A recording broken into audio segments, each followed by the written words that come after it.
அஸ்ஸலாமு அலைக்கும், welcome to ஜாயிரா views. இன்றைக்கி நம்ம பார்க்க போகிறது என்னென்னா இஃப்தார் டே 15ங்க. இந்த இஃப்தார் டே 15ல் இன்றைக்கி எதுவும் வெரைட்டி எதுவும் செய்யாமல் இஃப்தாருக்காக ஒரு சிக்கன் கிரேவி வச்சு டிஃபன் மாதிரி பொரோட்டாவும் சால்னாவும் செஞ்சுருவோம் அப்படின்னு சொல்லிட்டு ஒரு பொரோட்டா சால்னாவும் ஒரு கிரேப் ஜூஸோடு இன்றைக்கி முடிச்சுட்டாச்சுங்க.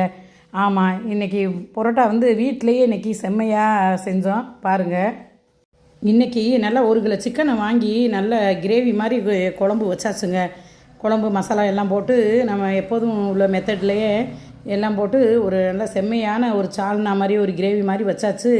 பொரோட்டாவுக்கு வச்சு முடிச்சுட்டு இன்றைக்கி பொரோட்டாவுக்கு நம்ம வீட்டில் எப்படி செய்யணும்னா, நல்லா மைதா மாவில் நல்லா ஒரு முட்டை ஊற்றிக்கங்க.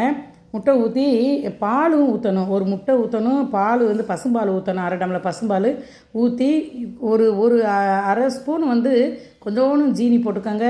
தேவையான அளவு உப்பு போட்டு லைட்டாக கொஞ்சம் எண்ணெய் ஊற்றிக்கங்க. பரோட்டா வீட்டிலையே சுட்டோம்னா வேறு லெவலுங்க. கடை பரோட்டாலாம் என்ன பரோட்டா வீட்டில் சுட்டம் பாருங்கள், செம்மையான டேஸ்ட்டில் இன்றைக்கி உண்மையிலேயே சூப்பராக இருந்துச்சு. இந்த சிக்கன் கிரேவிக்கும் இந்த பரோட்டாவுக்கும் இன்றைக்கி இந்த இஃப்தார் டே 15ல் செம்மையான ஒரு சாப்பாடுன்னு சொல்லலாம், டிஃபன் சொல்லலாம்.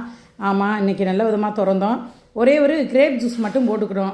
நேச்சுரலாக உள்ள எதுவுமே கலக்காமல் கிரேப்ஸ் மட்டுமே போட்டு ஒரு கிரேப் ஜூஸை போட்டு இன்றைக்கி செம்மையான இஃப்தார் 15 திறந்தாச்சுங்க.